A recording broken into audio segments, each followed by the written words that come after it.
Nandito ako sa hallway, paakyat ako sa taas, sa rooftop. So, good morning sa tanan. So, ayan. Pagdating ko sa rooftop, unat-unat ako saglit. Maaga pa pala yan. Sa time na yan, mga 6:30 ng umaga. Maaga pala akong nagising. Tinatamad ako kaninang bumangon, pero napilitan ako kasi natastas pala ang hook and eye ng palda ng anak ko. Kaya nagtahi ako kanina. Gusto kong bumalik pagtulog pero hindi na ako nakatulog.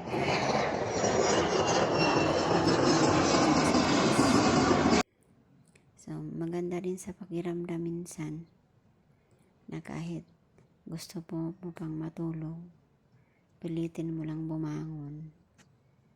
And then, mag-exercise ng kahit saglit para maibsan yung antok mo at mawala. Ayan. Binuhos ko na lang yung antok ko at pagod dyan kasi talagang tinatamad akong bumangon kaya ng umaga. Masarap at maganda rin sa pakiramdam dyan sa taas kasi napaka-fresh. Daming halaman. Ayan sa likod ko. Yan yung santan. So, dyan pala, kahit minsan sumasakit yung balakang ko kasi parang nanibago.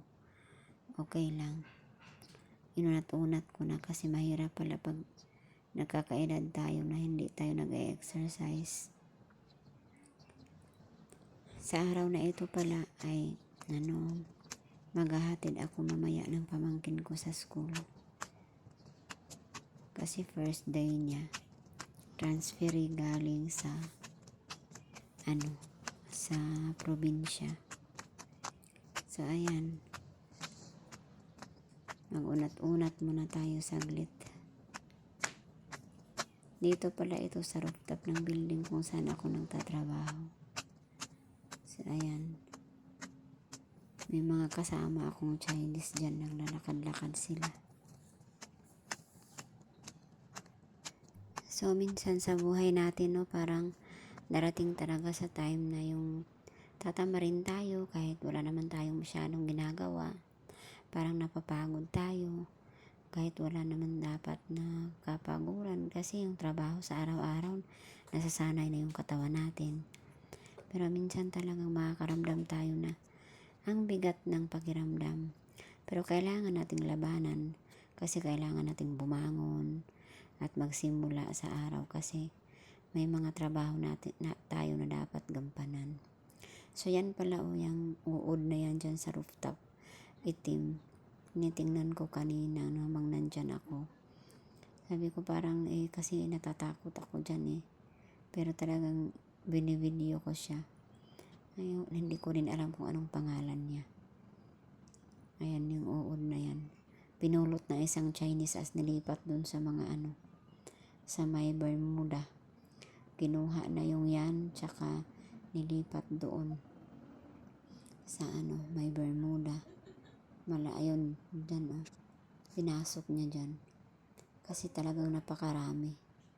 Ang ganda ng pagka gawa ng garden nila. So tayong mga single mom, so shout out sa mga single mother dyan. Nakarelate sa buhay na wala tayong inaasahan kundi sarili lang natin. Kailangan nating kumayod, bumangon, magtrabaho, magpakatatag para sa sarili at para sa pamilya, lalo na sa ating anak. Ako, may anak ako isa, kailangan ko talagang itaguyod. Kaya ayan, kahit minsan tinatamad tayo sa araw-araw, kailangan nating labanan. Ang ganda pala ng yellow tops. Yung time na yan, talagang may mga tubig-tubig pa siya kasi galing pala sa ulan. Naulanan. Nung madaling araw, umulan. Tapos nung pagkaakyat ko, yan, basa-basa pa talaga siya. Tapos na ako sa taas, so bumaba na ako. Umuwi na ako, ayan.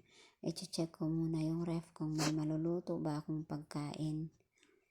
Pero wala akong nakita kaya hinayaan ko na lang at initin yung ulam na tira namin kagabi. So yan, mag-init na lang ng ulam. Kaning akong anak na i-parcel.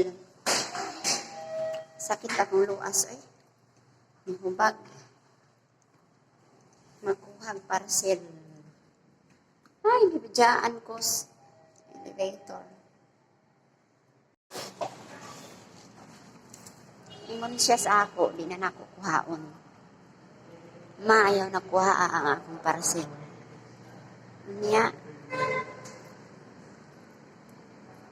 karon ako nilang kuhaon kay 89 ra ko no.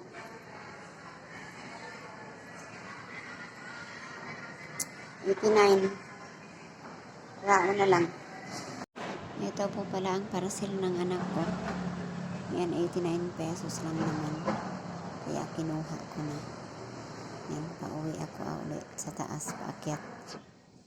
Balik na ako dun sa taas kasi kukunin ko yung pamangkin ko, ihahatid ko sa school. Maghatod sa mga estudyante. Anak ni Baruta. Ang nag-iisang Mario. Lon.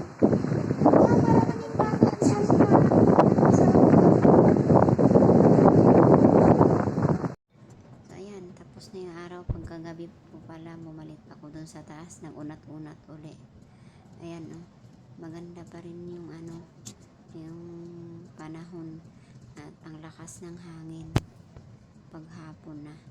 Hindi pala hapon, ay gabi na. Mga 6:10 na yan. Ayan. Pinaspasan ko na ang pag-unat-unat kasi para ma-digest yung mga kinain sa buong maghapon. So parang tumataba na talaga ako. Ayan. So wala tayong magagawa kundi kailangan tibayan ang ating loob at kailangan lakasan ang sarili. Ang sariling katawan kailangan palakasin para malabanan ang araw-araw na hamon ng buhay. So ayan, keep fighting lang po. Yan po ang araw ko. So mga single mother, laban lang po tayo. Ayan, ikot-ikot muna ako bago ako uuwi ulit bababa. Salamat po.